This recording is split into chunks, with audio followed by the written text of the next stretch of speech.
This time tomorrow night, the verdict should be in. The opinion polls are pointing to a landslide LNP victory, but Anna Bligh has been campaigning to the end. Polling booths close at 6 p.m. tomorrow. Counting will begin, and the ABC's election analyst Anthony Green expects to make the call soon after. I'll speak with him shortly. In a moment, we'll also hear from the Premier Anna Bligh. But first, the LNP leader Campbell Newman joins me. Mr Newman, you've got no experience in the Parliament. You denied any interest in state politics until a little over a year ago. Are you ready to be Premier? Not only do I believe that I'm ready, but I believe our team's ready. What we've crafted over the last year is a strong and united team. When I first became the leader, I said that our policies were null and void. Disturbed a few people at the time, but since that occasion we have developed and then released over 90 policies. We've set out very clearly what our agenda will be: cutting the cost of living, 4% unemployment, restructuring government so that ministers are properly accountable. And I say that this evening that to Queenslanders that we are ready, but you know what? It's their decision and their vote counts. But if you are elected, as the polls are suggesting, you'll be leading a team inexperienced in actually governing. There is a steep learning curve ahead, isn't there? I acknowledge that, but I also say that I think Queenslanders want a fresh team of people. They're sick of career politicians and people in the Labor Party who are only doing it for themselves and who don't look at what really concerns Queenslanders. They've seen too many broken promises. I think it'll be quite refreshing to have a lot of new faces around, and particularly people from all walks of life. In terms of the experience, remember, of course, that as Lord Mayor of Brisbane, I know it's a smaller operation, I did deliver 7 balanced budgets, record infrastructure, and I think that track record should give people confidence to back myself and the team. As you find your feet, would you expect to have the public service on side, or will they be worried about your plan to limit growth in the public sector? Well, I think that we've tried very hard to put together a plan and also talk about our agenda in a way that should encourage people in the public service to be on side. And it's very important that we do have a public service team that actually backs the government. All I'm after if we become the government is for people to back the new direction. We actually released yesterday a little policy document which talked about some of those public service issues. We said that we'll have a ministerial code of conduct that's going to be quite rigorous. It'll really define the relationship between ministers and their departments.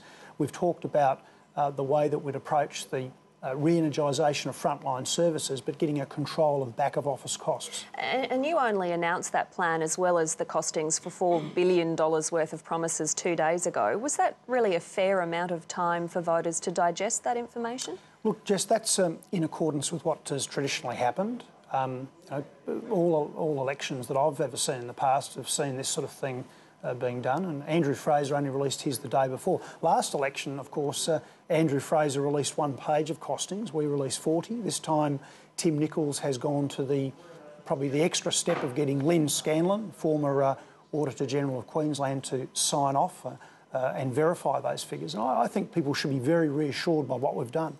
One way you've identified to cut waste is to curb ministers' travel. Queensland's a big state. Will regional Queensland still get the attention it deserves? Oh, not at all. But let me just be very clear for people what that really entails. It's the case that only three years ago the government spent $1 billion on travel, on consultants and advertising. Today that's up to $1.4 billion.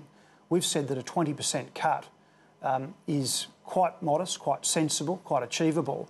And I'd say that Queenslanders out there would be welcoming that. And that doesn't mean that regional areas won't get looked after, because the money that we save from things like that actually goes into programs to support the regional cities and towns of Queensland that have been neglected. You've also got a plan for your first 100 days in office.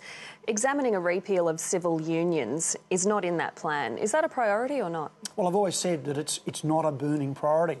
It has been for some people out there. And people in your party would think otherwise, wouldn't they? Well, the real issues that Queenslanders are asking us to address are the ones that are in that 100-day plan. Those are the burning issues: the cost of living, better planning and better infrastructure. So when will you get around to looking at examining? Oh, look, I've made a commitment to look at that as well. But if you want to know what the red-hot burning issues are, they're in that little booklet that we put out the other day, and it's available on our internet site.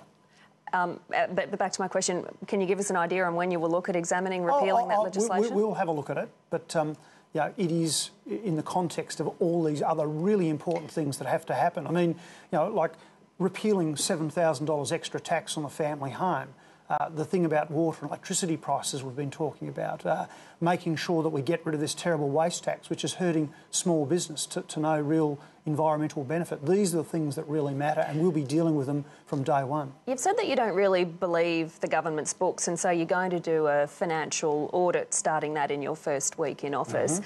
Can you promise that there won't be any nasty surprises arising out of that, and that you won't say, oh, we need to raise taxes or we need to cut projects? That's a really fair question. I suppose the first thing is, can Andrew Fraser guarantee there are no nasty surprises, because they're his books and Anna Bligh's books? Well, you're sitting here tonight, so, if you could answer that question. This is what we'll do. We're going to get this Commission of Audit going. It's going to look at all the elements of Queensland's current finances and the forward projections.